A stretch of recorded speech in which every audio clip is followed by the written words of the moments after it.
എൻ്റെ 4 സിനിമ കഴിഞ്ഞ് 5ാമത്തെ സിനിമ. അത് സോണി ലിവിന് വേണ്ടി ചെയ്ത സിനിമയാണ്. കോവിഡ് സമയത്താണ് നമ്മൾ ഷൂട്ട് ചെയ്യുന്നത്. ഇന്നലെ വരെ എന്നായിരുന്നു ആ സിനിമയുടെ പേര്. ആസിഫ് അലിയും ആൻ്റണി പെപ്പെ നിമിഷ അവരഭിനയിച്ച പടമാണ്. അങ്ങനെ ആ സിനിമയുടെ ഷൂട്ട് കഴിഞ്ഞ് അതിൻ്റെ ടെലികാസ്റ്റ് വെയിറ്റ് ചെയ്ത് എൻ്റെ പോസ്റ്റ് പ്രൊഡക്ഷൻ നടക്കുന്നു. ഈ സമയത്ത് എനിക്കൊരു നമ്പറിൽ നിന്നൊരു കോൾ വരികയാണ്. അപ്പോൾ ഞാൻ കോൾ എടുക്കുന്നു. എനിക്ക് പരിചിതമല്ലാത്ത നമ്പറാണ്. ഞാൻ ഹലോ ആരാ എന്ന് ചോദിച്ചപ്പോൾ പറഞ്ഞു ലളിതയാ. ആ ടിപ്പിക്കൽ സ്റ്റൈലുണ്ടല്ലോ, ലളിതയാ. അപ്പം ഞാൻ ലളിതാമ്മ, അതെ, ഇത് ഏത് നമ്പർ? ഇത് എൻ്റെ കൂടെയുള്ള ആളുടെ നമ്പറാ. ഞാൻ വെച്ചാൽ എന്തുണ്ട് വിശേഷം?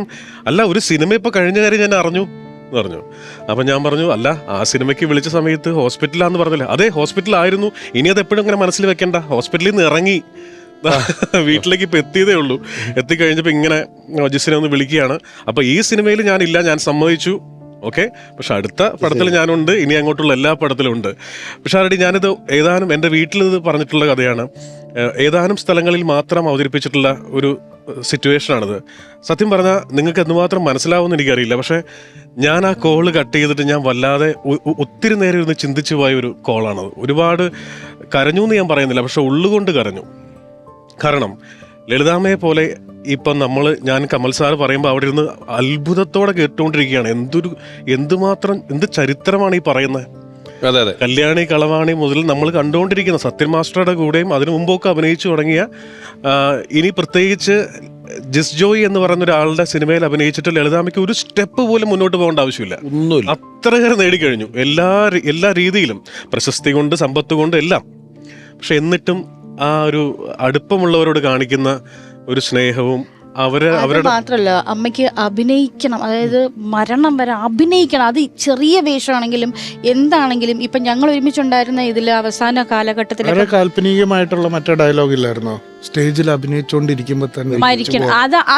അത് ശരിക്കും അത് തന്നെയായിരുന്നു ഞങ്ങൾ ചെയ്ത ഇതില്.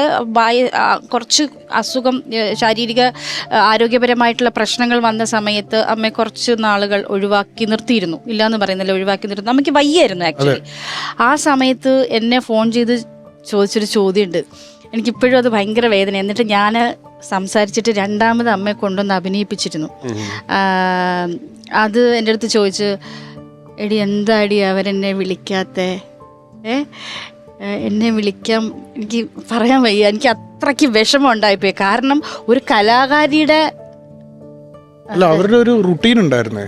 ഒരു സെറ്റിൽ നിന്ന് ഇങ്ങനെ വന്ന് വീട്ടിൽ അങ്ങോട്ട് പോയി. കോവിഡ് വന്നപ്പോ ഇതെല്ലാം തെറ്റി, ഭയങ്കരമായിട്ട് തെറ്റി. ലോക്ക്ഡൌണില് അവര് ഭയങ്കരമായിട്ട് അവരെ മാനസികമായിട്ട് അവരെ വർക്ക് നടക്കത്തില്ല, കഴിഞ്ഞു. അപ്പൊ ഞാൻ പറഞ്ഞു, അതൊന്നും കുഴപ്പമില്ല, കുറച്ചാൾ കഴിഞ്ഞാൽ എല്ലാം ശരിയാവും. നമുക്ക് ഇല്ലടാ, നിനക്കറിയില്ല, ഒരു ആർട്ടിസ്റ്റ് ഇരുന്നു പോയതാ ഭയങ്കര അങ്ങനൊന്നും ഇല്ല. നമ്മെന്താ പറയണത്? അവരുടെ ഫ്യൂവൽ അതാ. അല്ല, അത്രയും സമ്മതിച്ചു. പക്ഷെ അതിൻ്റെ അകത്തൊരു കാര്യമുണ്ട്. കാരണം അമ്മയുടെ ടീനേജിൽ തുടങ്ങിയതാണ് നാടക സ്റ്റേജുകളിൽ നിന്ന് സ്റ്റേജുകളിലേക്ക് ഇങ്ങനെ പോയി. അതിനുശേഷം സിനിമയിൽ വന്ന് ക്യാമറ ഒരു സെറ്റിൽ നിന്ന് മറ്റൊരു സെറ്റിൽ പോയിട്ട് എത്ര വർഷം നീണ്ട ഒരു ദിവസം അഭിനയിച്ചില്ല, സഹിക്കാൻ പറ്റില്ല ആർക്കായാലും. അതെ, ഭയങ്കരമായിട്ട് വിഷമിച്ചു പോയൊരു ഘട്ടമായിരുന്നു. അങ്ങനെ പറഞ്ഞ് ഞാൻ വിളിപ്പിച്ചു. കാരണം ഒരു ആർട്ടിസ്റ്റിനെ സംബന്ധിച്ച് എത്ര വയ്യെന്ന് പറഞ്ഞാലും അവർ അത്രത്തോളം സിനിമയെ സ്നേഹിക്കുന്നുവെങ്കിൽ ചിലപ്പോൾ അത് സിനിമയിൽ നിന്നല്ല, ഏത് ക്യാമറയുടെ മുമ്പിൽ വന്നാൽ ചിലപ്പോൾ അവർക്ക് ആരോഗ്യം കിട്ടും. തീർച്ചയായിട്ടും. അത് ശരിയാണ്. ഓർമ്മയുണ്ട്, നമ്മളന്ന് ചേച്ചി ദയ ഹോസ്പിറ്റലിൽ കിടക്കുന്ന സമയത്ത് ഞാൻ കാണാൻ ചെന്നപ്പോഴേ ചേച്ചി എൻ്റെ അടുത്ത് കൈ പിടിച്ചിട്ട് പറഞ്ഞു, ഞാൻ ഒരാഴ്ച കഴിയുമ്പോൾ വരൂട്ടാ, സിനിമ പ്ലാൻ ചെയ്യണേ പറഞ്ഞോട്ടാ. എല്ലാവരോടും ആ ഒരു സംഭവം ഉണ്ട്. അത് മാത്രമല്ലെന്നേ, ഇപ്പോൾ ലാസ്റ്റ് എൻ്റെ പടത്തിൽ അഭിനയിക്കുന്ന മോഹൻകുമാർ പിഷാരടി ഉണ്ട് ആ പടത്തിൽ. പക്ഷെ അപ്പൊ പോലും ഒരു സംഗതി പ്രോംപ്റ്റ് ചെയ്യുന്ന ഇഷ്ടമല്ല. പ്രോംപ്റ്റ് ചെയ്യുന്ന ഇഷ്ടമേ അല്ല. എത്ര വലിയ സീനാണെങ്കിലും അത് കാണാതെ പഠിച്ച് അങ്ങനെ അതെന്തോ പ്രോംപ്റ്റ് ചെയ്താൽ അത് വലിയ കുറവ് പോലെയാണ് ലളിത ചേച്ചി. അമ്മയുടെ താളം തെറ്റും എന്നുള്ളതാണ് അമ്മയുടെ യഥാർത്ഥ സത്യം. അതാണ് ഒരു ഫ്ലോ ബ്ലോക്ക് ആവും, ടൈമിംഗ് ഉണ്ട്, അത് പോകും. കറക്റ്റ്. വേറെ തമാശ ഉണ്ട്, അതുകൂടി പറയണമല്ലോ. ഇപ്പൊ ഞങ്ങളൊക്കെ പടങ്ങൾ ചെയ്യുന്ന സമയത്ത് ഇന്നസെന്റ് ഏട്ടനൊക്കെ ഒരു വാക്ക് പ്രോംപ്റ്റ് ചെയ്തില്ല അഭിനയിക്കില്ല. അങ്ങനെ 2-3 പേർക്ക് പ്രോംപ്റ്റ് ചെയ്യണ സംഭവം ഉണ്ടായിട്ടുണ്ട്. അപ്പോഴും ചേച്ചിക്ക് പ്രോംപ്റ്റ് ചെയ്യണ്ട. പക്ഷെ അവരുടെയൊക്കെ പ്രോംപ്റ്റിങ്ങിന്റെ ഇടയിൽ നിന്നിട്ട് ചേച്ചിയുടെ ഡയലോഗും കോൺഷ്യസ് വിടാണ്ട് അഭിനയിക്കാന്ന് പറഞ്ഞൊരു കഴിവ്. അത് ഒരേ ഡയലോഗ് 2 പ്രാവശ്യം കേൾക്കുകയാണ്. 2 പ്രാവശ്യം കേൾക്കുകയാണ്. അത് ഇന്നസെന്റ് ഏട്ടന്റെ ഡയലോഗാണ്, അവരുടെ ഡയലോഗല്ലേ. എന്നല്ല, ഇപ്പൊ ഇന്നസെന്റ് ഏട്ടനെ പറഞ്ഞുകൊണ്ട് പറയാണ്, ആ ഒരു മേഖലയിൽ ഇപ്പൊ നമുക്കൊരു 5-6 അതേ ആ ബാച്ചിൽ ഒരു 5-6 നടന്മാരുണ്ടെങ്കിൽ നടിമാരുടെ എണ്ണം താരതമ്യേന കുറവായിരുന്നു.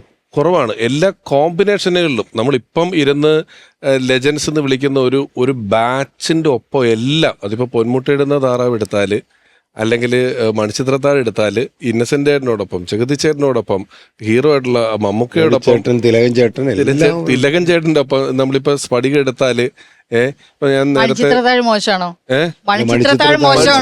മോശമാണ്, അതാ പറഞ്ഞു. ഗോഡ് ഫാദർ ഒക്കെ കൊച്ചമ്മണി എന്ന് പറയുന്ന കഥാപാത്രമൊക്കെ എന്തൊരു കഥാപാത്രമാണ് ചെയ്തു വെച്ചേക്കുന്നത്. ലളിത ചേച്ചി ഇക്കാര്യം ഇതൊക്കെ നമ്മൾ പറയുമ്പോഴും നമുക്ക് ഇത്രയും കഥാപാത്രങ്ങൾ ഇപ്പൊ ഓർത്തു പറയാൻ പറ്റുന്നുണ്ടല്ലോ. വലിയ ഗെറ്റപ്പ് ചേഞ്ചുകള്, വലിയ മാറ്റങ്ങളൊന്നും അല്ല, ഒരുപാട് മാറ്റങ്ങളൊന്നും, ചെറിയ കോസ്റ്റ്യൂംസ് ചിലപ്പോൾ മാറുമായിരിക്കും. ഒരു കന്യാസ്ത്രീ ഒരു നേരം അത് വെച്ചിട്ടാണ് ഇത്രയും ഉള്ളത്. ഇപ്പോ ഹോമിലോ മറ്റേ പല്ല് വെച്ച് വന്നല്ലോ. അപ്പൊ ജഗദമ്മ എന്ന് പറയുന്ന ഒരു കഥാപാത്രം ആകെ കൊച്ചു കൊച്ചു സന്തോഷങ്ങൾ അതിലാണോ ഒരു അഭിനയത്തിന്റെ ഡെമോ ഉള്ളത്? ഞാൻ വേണം ഇപ്പൊ ഇരുന്ന് കരഞ്ഞു കാണിച്ചില്ല. അത് വന്നിട്ട് ഇതിലാണ് അത് കഥ തുടരുന്നു എന്ന് പറയുന്നത്. അല്ലല്ല, അതെ കഥ തുടരുന്നു. അതിനകത്ത് മറ്റേ ഇങ്ങനെ ഇരുന്നിട്ട് കരയുന്നത് കഥ തുടരുന്നു. ജയറാമേട്ടനും എനിക്ക് ഓർമ്മയുണ്ട്, ആ ഒരു അരപ്ലേസിൽ ഇരുന്നിട്ട് ഇങ്ങനെ ഇങ്ങനെയൊക്കെ വെച്ചിട്ട് കരഞ്ഞു കാണിക്കുന്നത്. ഈ ഇപ്പം ജിസ് പറഞ്ഞ പോലെ ഞങ്ങൾക്ക് ഇപ്പം കമൽ സാറിനെ പോലെയൊക്കെ ഉള്ള ഒരു ഡയറക്ടർ ഏറ്റവും വലിയ ഭാഗ്യം. നമ്മൾ ഇന്ന് ഈ പരിപാടിയിൽ നമ്മൾ ഇനി ഇതിന്റെ വരുന്ന എപ്പിസോഡുകളിലോ കഴിഞ്ഞ എപ്പിസോഡുകളിലോ ആരെയൊക്കെ കുറിച്ച് പറയാൻ ആഗ്രഹിക്കുന്നു, ഓർക്കുന്നു, അവരുടെയൊക്കെ കൂടെ വർക്ക് ചെയ്യാൻ, അവർക്കൊക്കെ വേണ്ടി ആക്ഷനും കട്ടും പറയാനുള്ള ഭാഗ്യം ലഭിച്ചിട്ടുള്ള ആളാണ്. നമ്മള് നമ്മുടെ കൊതി കൊണ്ടാണ്. ഇത് പറഞ്ഞു കഴിഞ്ഞപ്പോൾ ഒരു കാര്യം കൂടി ഓർക്കുകയാണ്. ഇപ്പൊ ഇങ്ങനെ ഒരുപാട് പേരുടെ കൂടെ വർക്ക് ചെയ്തെന്ന് പറഞ്ഞപ്പോഴേ, എൻ്റെ ആദ്യത്തെ സിനിമയിൽ കൊട്ടാരക്കര ചേട്ടൻ അഭിനയിച്ചിട്ടുണ്ട്. അതൊരു വല്ലാത്തൊരു ഇതല്ലേ. കൊട്ടാരക്കര ചേട്ടൻ അവസാനത്തെ സിനിമയായിരുന്നു അത്. അത് കഴിഞ്ഞ് ഒരു മാസത്തിനുള്ളിൽ അദ്ദേഹം മരിച്ചുപോയി. അപ്പൊ എന്ന് വെച്ചാൽ എന്റെ സിനിമയിൽ അഭിനയിച്ചോണ്ടല്ലേ, അദ്ദേഹത്തിന് അസുഖങ്ങളൊക്കെ ഉണ്ടായിരുന്നു അങ്ങനത്തെ.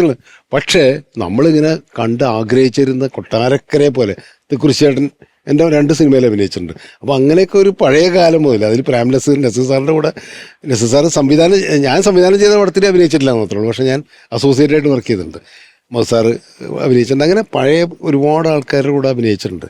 അപ്പം നമ്മൾ എന്നും ഓർക്കുന്ന ചില ആൾക്കാരെന്ന് പറയുമ്പോൾ ഇവരെല്ലാവരും ഓർക്കുന്നുണ്ട്. പക്ഷെ നിരന്തരമായിട്ട് നമ്മളോടൊപ്പം സഞ്ചരിച്ച് പോയിട്ട് ഒരാളാണ് ലളിത ചേച്ചി. ഇന്നസെന്റ് ഏട്ടനൊക്കെ അങ്ങനെ തന്നെയാണ്. അങ്ങനെ വെച്ച് നോക്കുമ്പോൾ നമുക്കറിയാം. ഇപ്പോൾ ഒരു ഞാനതെന്ന് പറയും, ഇപ്പോൾ ക്യാമറ വെച്ച് ചേച്ചി ക്യാരക്ടർ ഇതാണെന്നൊക്കെ പറഞ്ഞിട്ട് സ്റ്റാർട്ട് പറഞ്ഞു കഴിഞ്ഞാൽ ചേച്ചി എന്ത് അഭിനയിക്കും എന്നുള്ളതിനെ കുറിച്ച് നമുക്ക് വ്യക്തമായ ധാരണയുണ്ട്. കാരണം ചേച്ചി എന്തും ചെയ്യും എന്നുള്ളൊരു ഇതുണ്ടല്ലോ.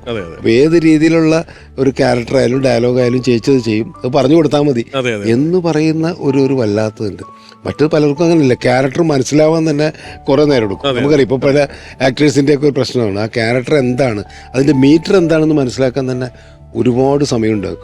നേരത്തെ പറഞ്ഞവർ എത്ര കഥാപാത്രങ്ങൾ അവതരിപ്പിച്ചപ്പോഴും അതിനൊക്കെ ഒരു മീറ്റർ ഉണ്ട്.